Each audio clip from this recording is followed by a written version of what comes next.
What is going on, everyone? So in this video I'm going to show you guys how to install Hall Effect joysticks on your PlayStation 5 controller. Now I got these on Amazon. I'm going to leave the link on these. These are the Hyper King brand. I've never used these before, so this will be the first time I'm going to try these out. And some of the benefits of using Hall Effect joysticks is you're going to have a much longer longevity on these. They're prone to stick drift because they're using magnetic sensors instead of resistance sensors. They're rated for over 5 million rotations, so this would be one rotation, and it says here it's about 5 million. Enhanced accuracy, precision with no stick drift. That is the best and most valuable benefit of these, I think. Well, let's just open this real quick and check these out. So this is what you're going to get. These are just the modules. You're not going to get any caps.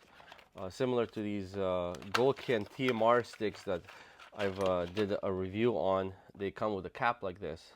If you have a controller that has stick drift, you don't have to throw away the controller or get a new one. You could easily replace these, and I'm going to show you guys how in this video. First, let's check out this controller and see what's wrong with it. As we can see, this right stick is pretty messed up. It has crazy stick drift. Now this is a hardware issue, I could tell, so no software will help the stick drift. You have to replace the modules. So this is a perfect candidate for this experiment. So the first step is to open this controller up, and we're going to go ahead and take the board out from this controller. And we're just going to take off these triggers, take out these two screws here.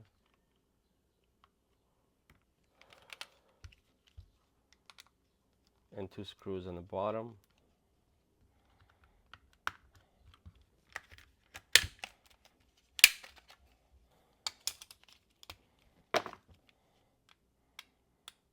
Okay, now let's just take this battery plate out.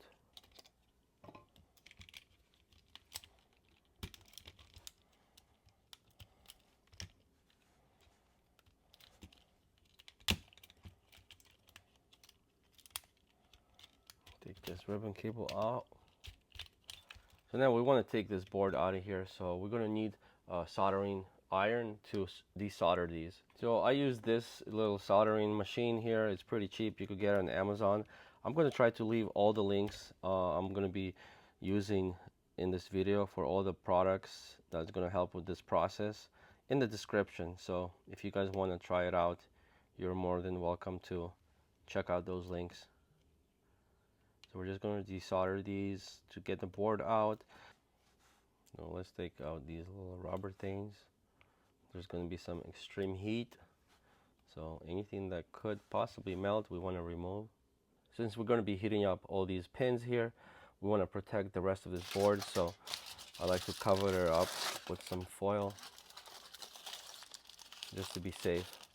So for the desoldering process, there's many ways to remove these modules.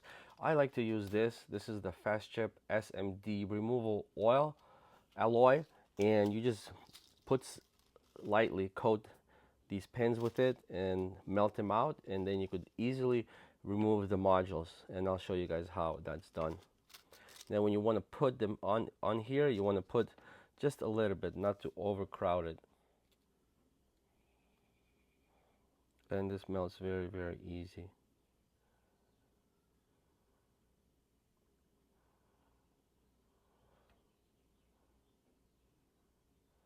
Because later we're going to want to clean up the board, so we don't want all this mess on here.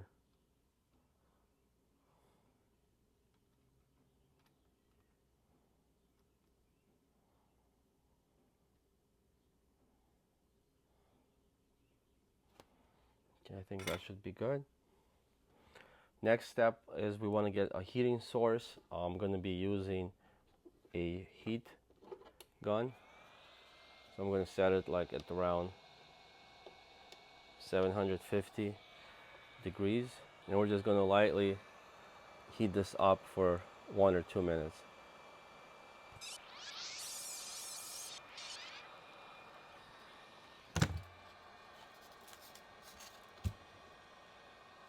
Now all the pins are out, so this module is out, and we're going to do the same exact process on this one.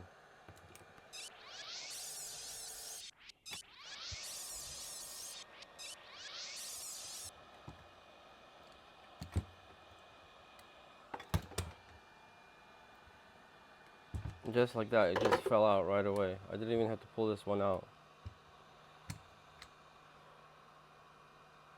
So this is what the board looks like after the extraction. As you can see, there's some of this SMD alloy here, but it's no problem. We're just gonna go ahead and clean that all up now and make it nice and neat for the installation of our new modules.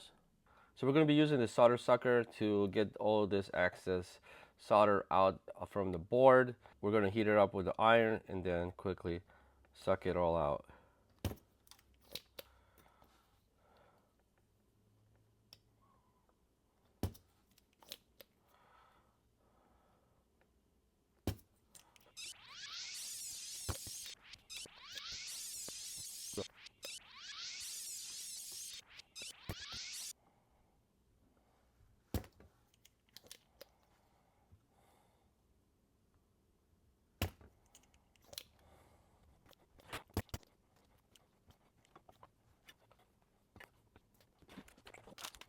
I'm going to take some of these wicks here with the electronic contact cleaner.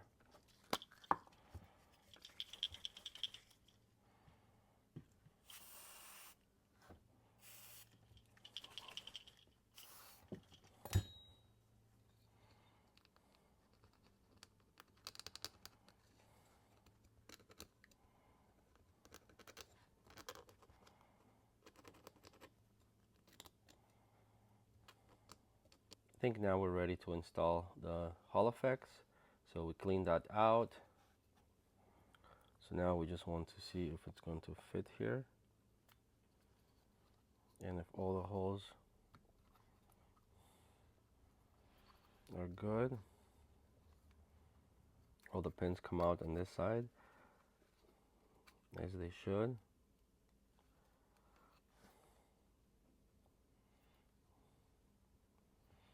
Now I'm not sure why it's not flush. Is there something that's holding it? This is E flat. Maybe that's just how they are. Again, this is the first time I'm using these sticks, so it seems like the other ones I used, they were more flush.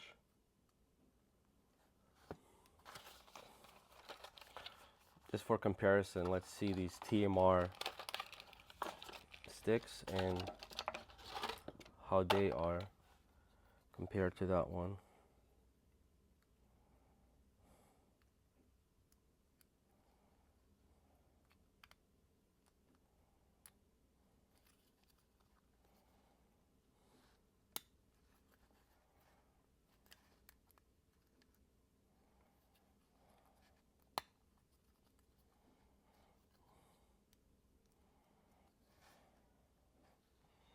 You see, with the TMR sticks, it seems like a little bit more flush.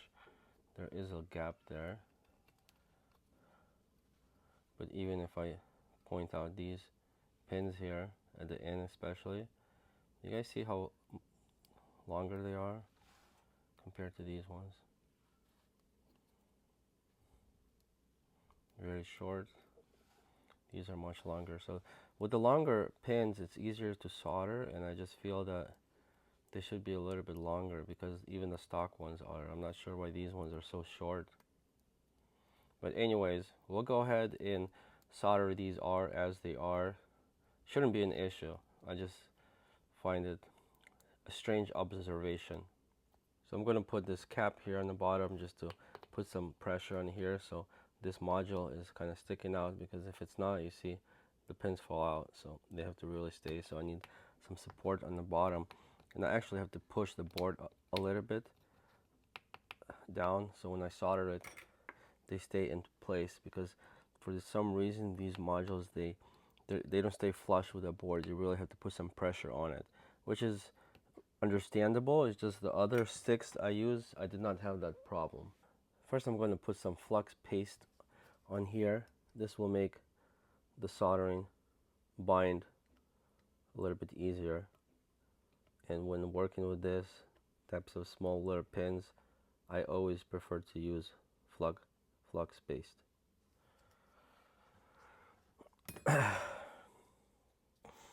On these small little pins, I'm going to be using a 0.3 millimeter soldering wire. And before I start, I like to dip my soldering tip into a tip thinner. This will just make the process a little bit easier and smoother.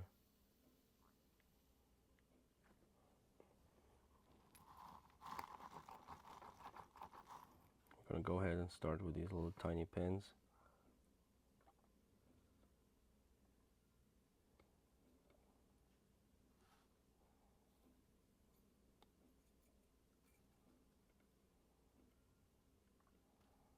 Don't have to put too much solder in here because the pins are tiny as they are anyways.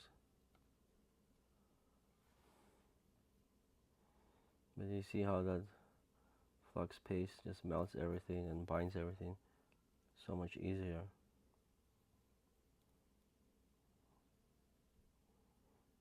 Now, before you guys jump to the comments, start saying how I'm doing things wrong, just keep a note that I started doing this a couple years ago, usually on camera as I go. So I'm not an engineer or an expert, more of just a gamer that started doing stuff like this and fixing your controllers. So you guys can do that as well. But do feel free to leave me any tips. I'll read over the comments and try to use your guys' advice on my next video.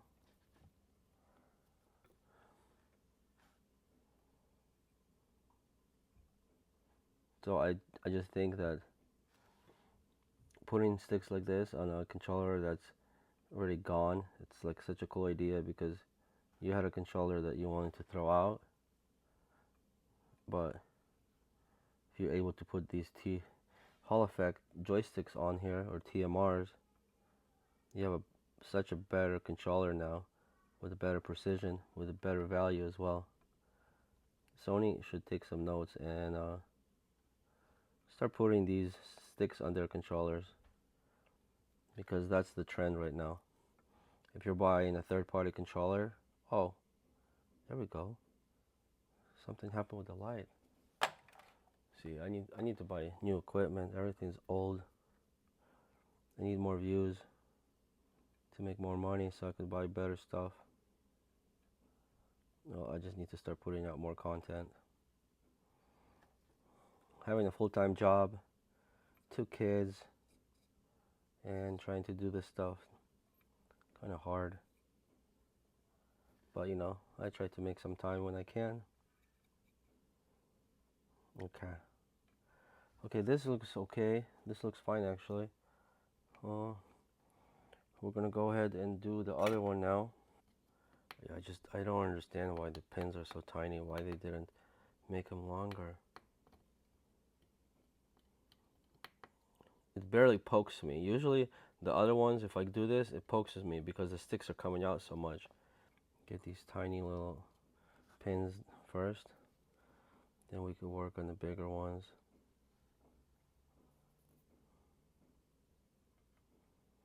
So yeah, the soldering iron I have, I bought it about a couple years ago. I'm going to leave also the link for that. This is a cheap one. People in the comments have been telling me to get a better soldering iron, you'll have a better work. I mean, to be honest, this gets the job done. I'm not like professional shop here that I need like expensive equipment. I just do what works for me. And if you're a beginner, it's pretty good because it has also a heat gun if you need it for deworking like I did earlier. And I've been using it for a couple years already, and it gets the job done. This is a little bigger bulb, but it's okay. Let's get this done. Okay. Guys, if you're doing this, if you try this out and you need some help or questions and how I get my process going, just leave a comment. I need to clean this up real quick. This light is not working properly. Before it gave me good light, now it's just crappy light. Okay, I'm almost done here. And we'll put this controller back together. And we're gonna test it out to see what the outcome is. And hopefully, you know, we get another, who knows, 3, 4, 5 years in this controller. I actually bought this controller specifically for this video. I paid $27 for it on eBay because obviously you guys saw the issue with the stick, so I paid $27 for this controllers, and I think I paid $12 or $13 for the Hall Effect sticks. So we'll see if we can get this fixed for about 40 bucks. Okay, let's take a look at it to see if, and take this off.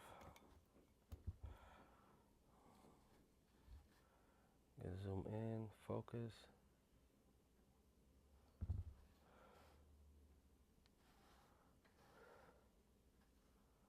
I mean, I wouldn't say this is like professional, but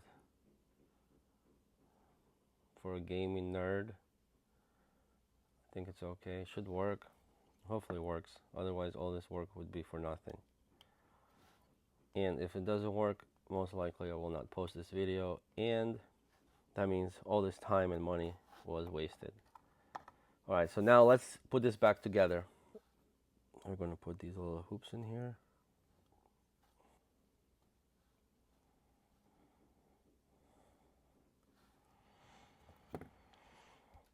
Let's throw in our mic back in here to make sure that we don't forget it.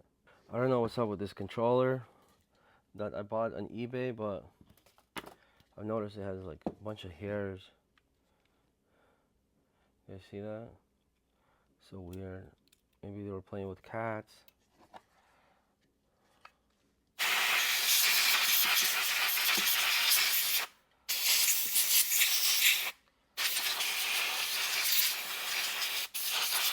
Look at that. Black wire goes on top.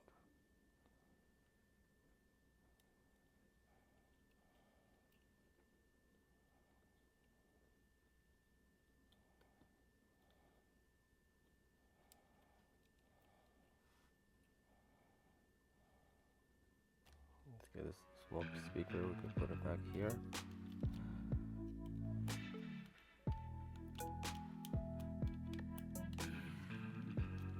Connect here.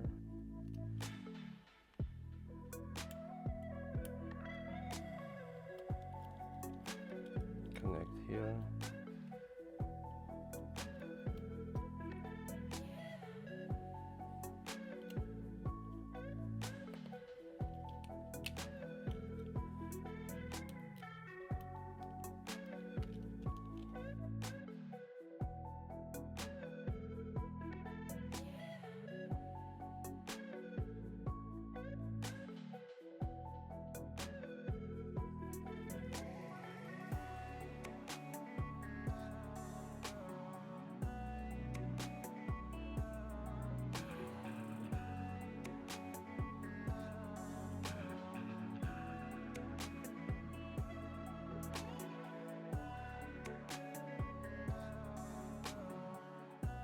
So my microphone actually died while I was recording, so I'm just going to do a quick voiceover. As we can see, the sticks are off-centered and they need some calibration. And we could do that by going to DualShock Calibration GUI website. I'm going to leave the link, and we just need to follow the instructions on this website, and we're going to be able to calibrate our sticks. So first we need to connect the DualSense controller, and here we have a few options. And we want to go to Calibrate Stick Center, and we're just going to follow the instructions on this website by going start and moving the sticks to the top left corner.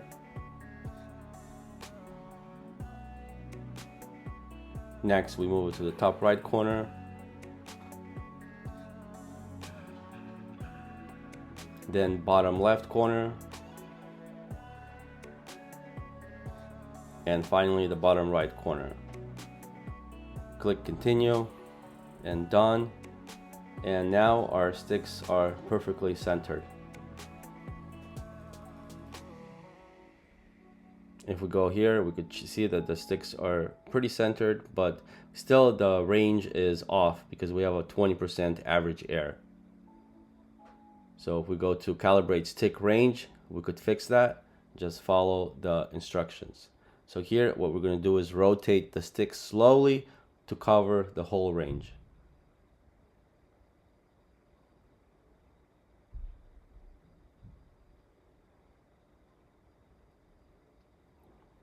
Now done, and let's give it a quick test to see how that done. Before we had 20 average rate, and after the calibration, the right stick is much better. It's at around 5.9. The left stick is 9.9, but it's still pretty good, and it's about the left stick is about the range of a stock dual sense controller. So that's about it. So with this tool, you're able to calibrate your sticks that you install, and you just want to save changes permanently, and you're all set. Thanks for watching, guys. If you have any questions, make sure you guys drop a comment and let me know.